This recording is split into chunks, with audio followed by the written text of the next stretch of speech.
ओम नारायण नारायण नारायण नारायण। सब मित्रों को राम राम। सबका स्वागत है दोस्तों, कैसे हैं आप सब।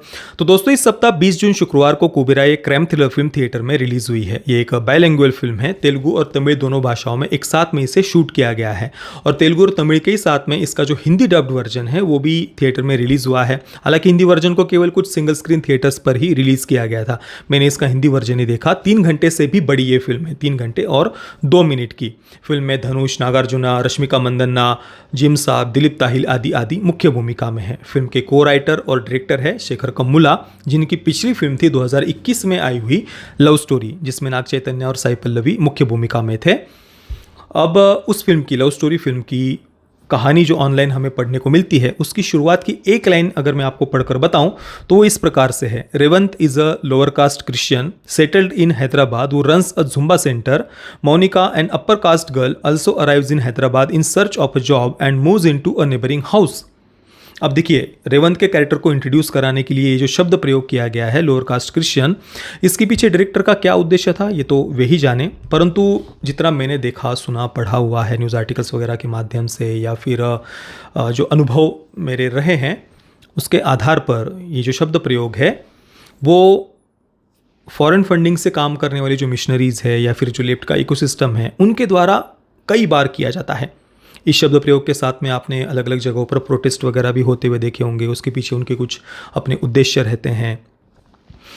तो देखिए, जो फॉरेन फंडिंग से काम करने वाली मिशनरीज़ है या फिर लेफ्ट का इकोसिस्टम है, उनका तो मुख्य उद्देश्य ही हिंदुओं को जात पात के नाम पर बांटना, भड़काना, उकसाना, ताकि उसके माध्यम से उन्हें कन्वर्ट किया जा सके। ये बातें तो किसी से छुपी हुई नहीं है और मैंने तो अपने अनुभव खुद स्वयं देखा हुआ है। जब मैं मेरे गुरुदेव के आश्रम में था तो आदिवासी क्षेत्रों में सेवा करने का सौभाग्य मुझे प्राप्त हुआ था। तो वहाँ पर मैंने अपनी आँखों से जो मिशनरियों के अत्याचार आदि है वो बातें देखी सुनी हुई है, पर लोगों के अनुभव मैंने देखे हुए हैं।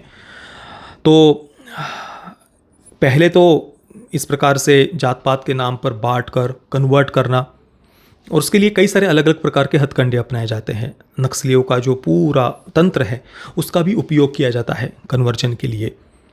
पहले तो समाज का जो पिछड़ा वर्ग है उन्हें उन तक मूलभूत सुविधाएं ना पहुंचने दो, नक्सलियों आदि के माध्यम से उन्हें मुख्य धारा से तोड़ दो। उसके बाद में उनकी जो पीड़ा है, अशांति है, दुख है, उसका उपयोग करके उन्हें कन्वर्ट करो।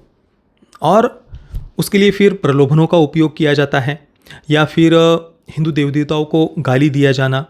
और इसके आप जस्ट सोशल मीडिया पर सर्च करके देख लीजिए, फेसबुक हो, यूट्यूब आदि पर, आपको 1-2 नहीं, 50 तो नहीं, सैकड़ों सैकड़ों वीडियोस मिल जाएंगे कि कन्वर्जन से पहले कैसे हिंदू देवी देवताओं को गालियाँ दी जाती है, भगवान गणेश जी के बारे में, हनुमान जी के बारे में क्या क्या बातें कही जाती है।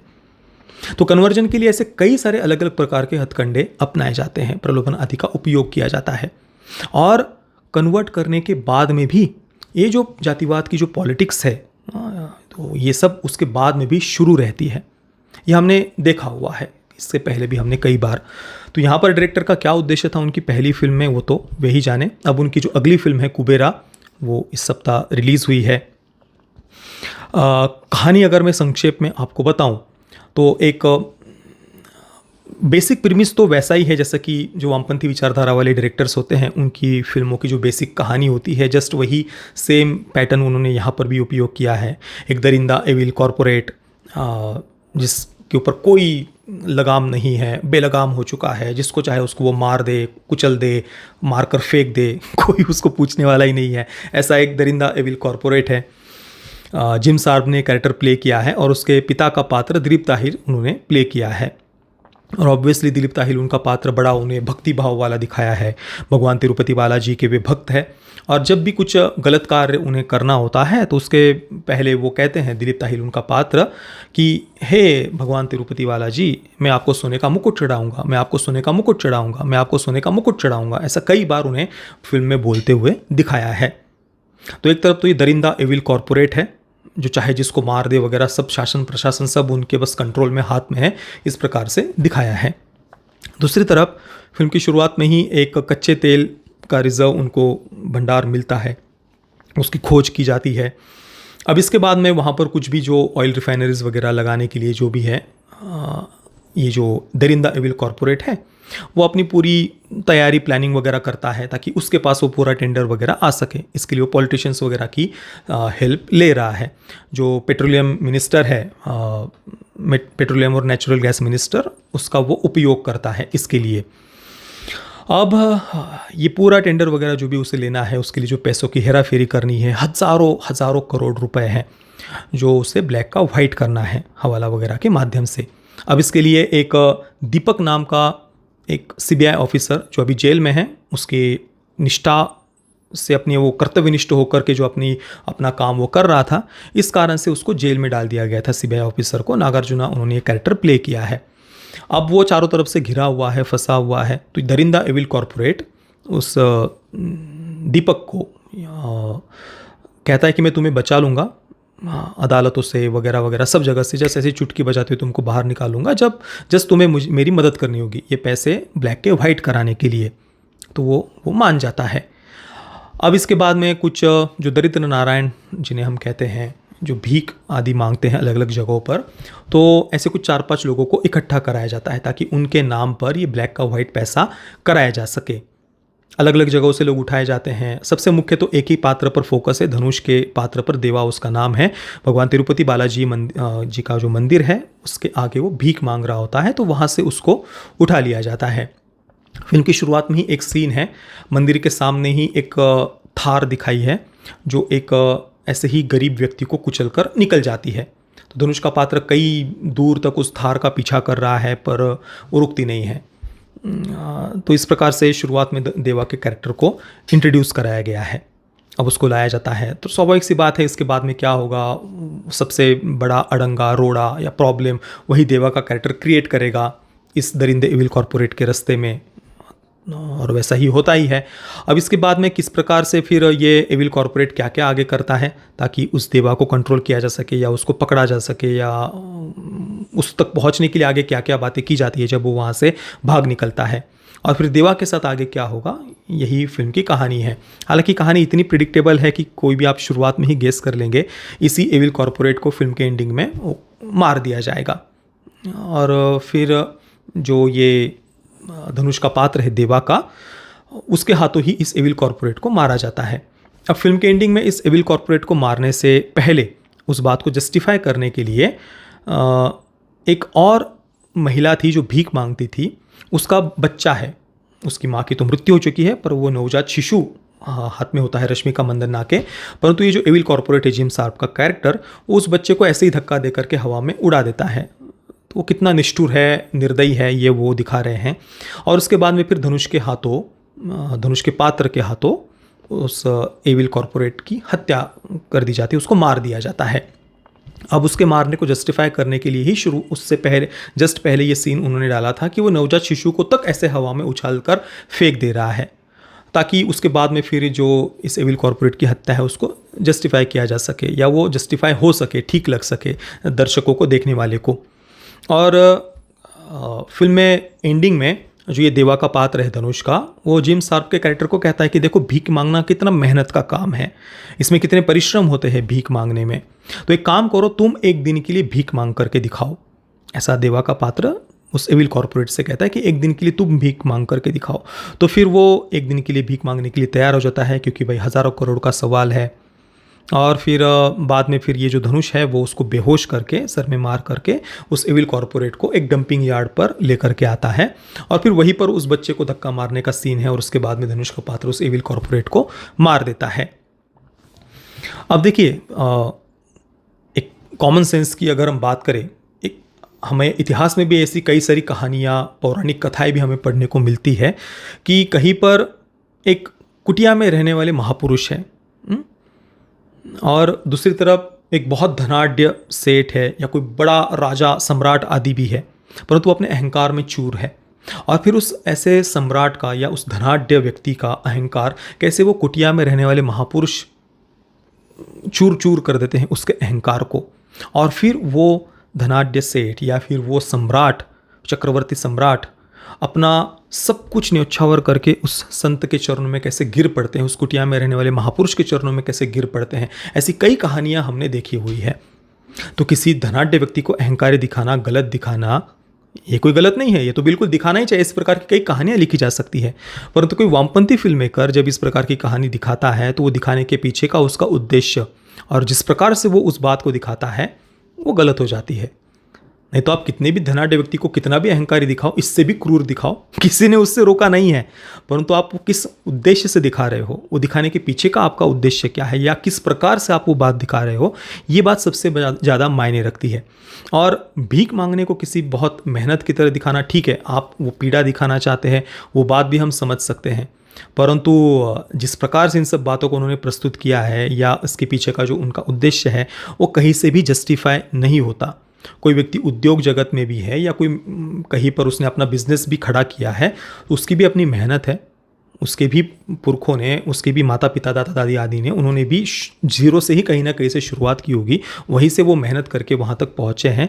तो ये जिस प्रकार से सब बातों को वो दिखा रहे हैं, कहीं से भी कोई बात कन्विंस भी नहीं कर पाती और वो लॉजिकल भी नहीं लगती और ना ही कोई बात हमें ऐसे अंदर से इमोशनल कर पाती है।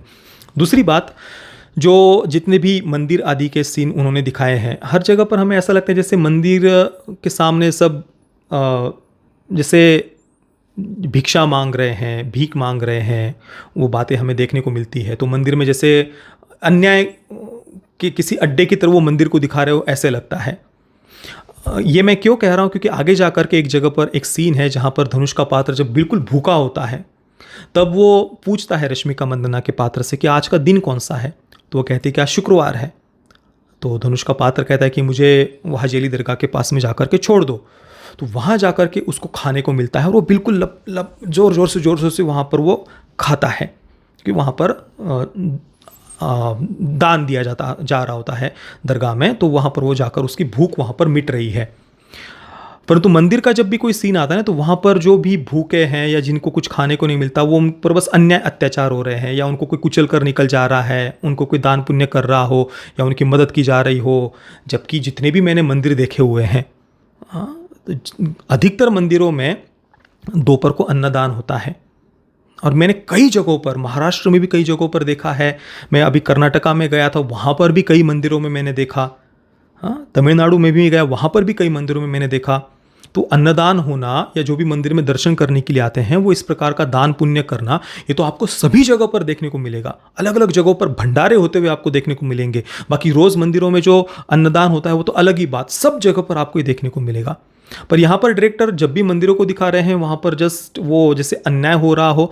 दूसरी तरफ जो एविल कॉरपोरेट है वो, मैं भगवान तिरुपति बालाजी उन्हें सोने का मुकुट चढ़ाऊंगा, सोने का मुकुट चढ़ाऊंगा, ये बता रहे हैं। यानी मंदिर के पास कितना धन है, परंतु फिर भी बाहर किस प्रकार से सब भूखे हैं, उनको कोई खाने को तक नहीं दे रहा। और धनुष का पात्र एक जगह पर आकर के बोल रहा है कि आज शुक्रवार है तो मुझे वहाँ पर छोड़ दो हजेली दरगाह में, तब मैं वहाँ जा करके मैं खा पाऊंगा। ये जो बातें वो दिखा रहे हैं, मतलब आप क्या दिखाना चाहते हैं ये कंपेरिजन करके, या इसके पीछे आपका क्या उद्देश्य था जो ये चित्रण आपने किया है। हालांकि फिल्म में कुछ जगहों पर आपको श्लोक भी सुनाई देंगे, कुछ जैसे भजन आदि हो, उस प्रकार से भी कुछ एक सॉन्ग फिल्म में उन्होंने डाला है। परंतु वो जस्ट जैसे दर्शकों को ऐसे ही उनके इमोशंस के साथ खेलने के लिए उन्होंने वो भजन डाला, ऐसे लगता है। क्योंकि चित्रण तो आप कुछ दूसरा ही कर रहे हो और फिर अचानक से जब आप बीच में भजन चला देते हो तो वो देख करके क्या हम भावुक हो, क्या भक्तिभाव जगे हमारे अंदर? क्यों जगे? क्योंकि आप चित्रण तो कुछ अलग ही कर रहे हैं। तो डायरेक्टर का पता नहीं ये सब के पीछे क्या उद्देश्य होगा, ये तो वे ही जाने। परंतु एक दर्शक के रूप में जब हम ये बातें देखते हैं तो कहीं से भी जस्टिफाई नहीं हो पाती डायरेक्टर जो बात दिखाना चाहते हैं। बाकी जो बेसिक प्लॉट है वो तो वही टिपिकल सा जो वामपंथी फिल्म मेकर्स की फिल्मों में होता है। एक तरफ दरिंदा एविल कॉरपोरेट, शासन प्रशासन, पुलिस वगैरह सब कुछ उसके गुलाम हो चुके हैं, पॉलिटिशियंस भी उसके हाथ की कठपुतली हो चुके हैं, वो जिसको चाहे उसको मार रहा है, कुचल रहा है, बस वही हो रहा है। तो और फिर धनुष का पात्र जो भिक्षा भी नहीं कह सकते, भिक्षा मांगना एक अलग बात हो गई। अगर आप इतिहास में पढ़ेंगे तो जितने भी हमारे गुरुकुल होते थे, ब्रिटिशों ने तो हमारे 7 लाख गुरुकुलों को बंद करके यहाँ पर अंग्रेजी शिक्षा व्यवस्था शुरू की। परंतु उससे पहले जो ये लाखों लाखों गुरुकुल थे भारत में, उन सब का एक नियम होता था कि जब भी शिक्षा पूरी होती थी या शिक्षा लेते समय भी बच्चों को भिक्षा मांगकर खाने के लिए कहा जाता था, ताकि गुरुकुल से निकले अपनी झोली लेकर के घर घर जाए और वहाँ पर भिक्षा मांगे। और 5 घरों से ज़्यादा भिक्षा नहीं मांगनी है। उन 5 घरों में जितनी भी कुछ भिक्षा मिले, कम मिले, ज़्यादा मिले, अच्छी मिले, टेस्टी मिले, नहीं मिले, कुछ स्वाद हो नहीं हो, ये बातें कोई मायने नहीं रखती। 5 घरों में भिक्षा मांगनी है, जो भी मिले रूखा सूखा तुमको खाना है। तो इससे एक व्यक्ति में मान अपमान सहन करने की शक्ति बढ़ती है। किसी घर में जाएंगे तो श्रद्धालु होंगे तो वो आओ भगत करेंगे कि यार उन गुरुजी के शिष्य है, अरे यार ये शिष्य आ गए, चलो आओ आओ, हमको हम खीर पूड़ी खिलाते हैं, चलो आप ये अच्छी अच्छी चीज़ें खा लो। पर कई घरों में जा करके तो गाली गलौज सुनने को मिलेंगे, ये साले भगतड़े साले भिखारी आ जाते हैं कहीं पर भी, ये तो निकल यहाँ से, तो इसे कुछ गाली दे करके भी भगा देते हैं। होता है ना कई जगहों पर। तो ये मान अपमान सहन करने की शक्ति हमारे अंदर जगे। हम शास्त्रों में, श्रीमद् भगवद गीता में, अष्टावक्र गीता में, योगशिष्ट महारामायण में, उपनिषदों में ये बातें पढ़ते तो है कि शरीर हम नहीं है, मन हम नहीं है, बुद्धि हम नहीं है, चित्त हम नहीं है, अहंकार हम नहीं है, हम तो शुद्ध बुद्ध चैतन्य आत्म तत्व है, अहम ब्रह्मास्मि। ये बातें पढ़ तो हम लेते हैं, पर तो क्या रोज़मर्रा के जीवन में ही हम आत्मसात कर पाते हैं या नहीं? जब कोई हमारा मान करता है, सत्कार करता है, कोई हमारा अपमान करता है, उस समय भी हम अंदर से उतने ही सम रह पाते हैं या नहीं? ये समत्व भाव जगाने के लिए वो भिक्षा मांगने के लिए कहा जाता था। इसलिए भिक्षा एक अलग बात हो गई। परंतु यहाँ पर जो दरिद्र नारायण दिखाए हैं, जो भीख मांग रहे हैं, परंतु आप उनके माध्यम से भी जो बातें फिल्म में दिखाई जा रही है वो कहीं से भी सही नहीं लगती। वो वही वामपंथियों वाला सामाजिक चित्रण दृष्टिकोण वगैरह पूरी कहानी में हमें दिखाई देता है, जो कहीं से भी हमारे अंदर वो भाव नहीं जगा पाता। कुल मिलाकर मैं तो फिल्म को बहुत ही ज़्यादा ख़राब एक्सपीरियंस मैं कहूँगा पूरी की पूरी फिल्म का। ऊपर से फिल्म को जिस प्रकार से उन्होंने प्रेजेंट किया है, स्टोरी टेलिंग, कहानी, बीच में ही अचानक सा जो एक जो बैकग्राउंड म्यूज़िक उनका बार बार जो बज रहा है, अजीब सी ही वो ट्यून है। आप देखना ट्रेलर वगैरह में भी आपको ट्यून सुनने को मिलेगी, वो विचित्र सी लगती, पता नहीं वो अंदर एक ऐसा अजीब सा भाव जगाती है। तो ओवरऑल जो एक्सपीरियंस था ना वो बहुत ही ज़्यादा डिसअपॉइंटिंग मैं कहूँगा इस फिल्म का। तो मैं कुबेरा को दूंगा 3 out of 10 stars. Parental guidance की कोई भी आवश्यकता नहीं है। फिल्म में कोई सेक्स, न्यूडिटी, वायलेंस वगैरह ऐसा कुछ खास नहीं है। कोई चाहे तो देख सकता है, पर हालांकि मैं तो कम से कम सजेस्ट नहीं करूंगा। बाकी जिन मित्रों ने इस फिल्म को देखा है, आपका अनुभव कैसा रहा मुझे अपने नीचे कमेंट में अवश्य बताना। ये वीडियो देखने के लिए आप सभी मित्रों का बहुत बहुत धन्यवाद। जय श्री राम, वंदे मातरम।